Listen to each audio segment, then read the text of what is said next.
Hello বন্ধুরা, আসসালামু আলাইকুম। তোমাদের মাঝে আরেকটি নতুন রেসিপি নিয়ে হাজির হইলাম আমি, নিহা লাইফস্টাইল। আজকের রেসিপিটা হচ্ছে কীভাবে পাস্তা তৈরি করবা বাসায় সহজ উপায়ে, সেটাই দেখাবো তোমাদের।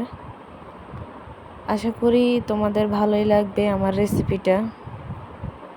চলো দেখে না যাক আজকের রেসিপিটা কীভাবে শুরু করি। তো প্রথমে চুলায় একটা হাঁড়িতে পানি বসিয়ে দিলাম। পানিটা একটু ফুটানোর জন্য আমি অপেক্ষা করছি। এই তো পানি এরকম ফুটানো হয়ে গেলে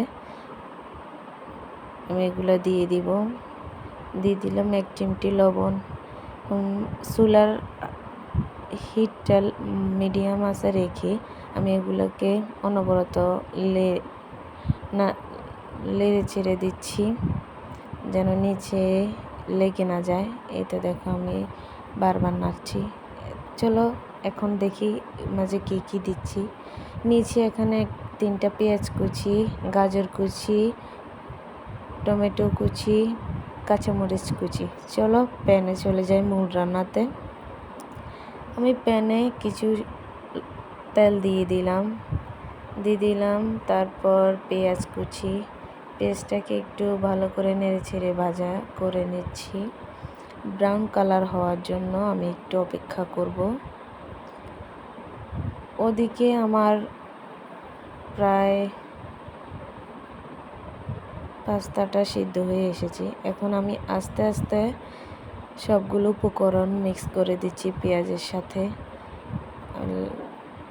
এখন ভালো করে এগুলা নাড়াচাড়া দিয়ে একসাথে মিক্স করে নেব যেন একটার সাথে ভালো করে মিক্স হয়ে যায়। দিয়ে দিব একটু লবণ, হলুদ দিয়ে দিচ্ছি আমি। এখানে যেহেতু কাঁচামরিচটা ইউজ করেছি তাই আমি গুঁড়া মরিচটা ইউজ করছি না। দিয়ে দিচ্ছি সয়া সস, টমেটো সস। বিভিন্ন ভাজা পোড়াতে আপনি যদি সয়া সসটা, টমেটো সসটা ইউজ করেন খেতে অনেক দারুণ লাগে।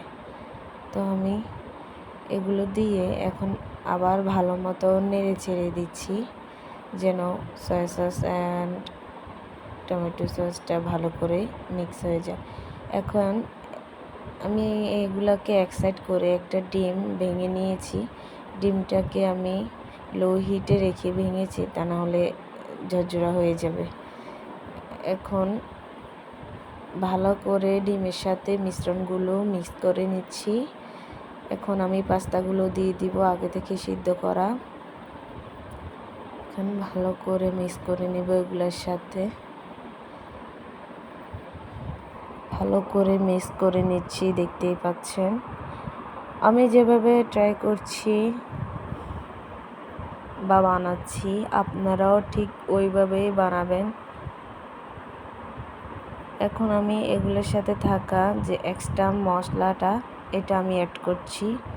আমি ঘর থেকে কোনো মশলাই দিচ্ছি না, কারণ বেশি মশলায় ভালো লাগে না। দেখেন আমার পাস্তাটা রেডি হয়ে গেছে। এই তো কতটা লোভনীয়, দেখেন কতটা লোভনীয় হচ্ছে। আমার তো দেখেই কেমন খেতে ইচ্ছে করতেছে। আপনাদের কেমন হয়েছে জানাবেন বন্ধুরা। নিত্য নতুন ভিডিও পেতে আমার চ্যানেলটিকে সাবস্ক্রাইব করে বেল আইকনটি বাজিয়ে দিবেন। আমার ভিডিও কেমন লাগে আপনারা কমেন্ট করে জানাবেন। আশা করি আপনাদের সকলে ভালো থাকেন, সুস্থ থাকেন, এটাই প্রত্যাশা। আমার চ্যানেলের পাশে থাকবেন। সবাইকে জানাই আন্তরিক শুভেচ্ছা, অভিনন্দন। আসসালামু আলাইকুম।